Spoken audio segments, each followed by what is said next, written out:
had an Oberheim synthesizer, which I had already linked up to my Hammond organ, so I made my own interface between the two. When MIDI came along in 1983, I wanted the synth to be MIDI. That's how the first MIDI interface of mine came into being. We make devices largely that make one piece of equipment talk to another. So we make boxes that convert MIDI into CV and gate, MIDI turned into DCB, MIDI into various other standards, so that we make standards converters largely, either built into the device themselves or in standalone boxes.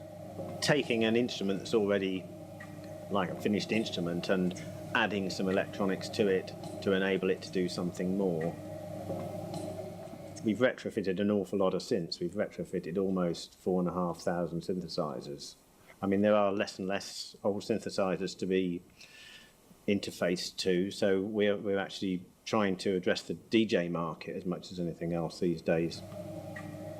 I've always wanted to be a designer, product designer, I suppose. I just like making things work, and so I've just got that in me. I've always liked making things that other people can use, I suppose.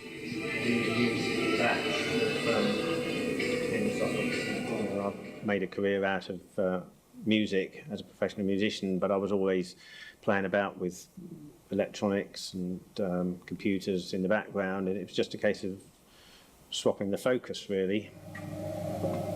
I mean, I actually try all the things that I'm designing, and I try them in a playing situation. So I make sure they work in a playing situation, and that might be down to how the panel's laid out. It might be down to how the buttons operate or whatever.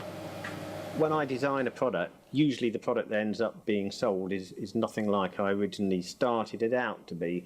So as I go along, I think, well, I can add that feature. It's a learning process as you go along.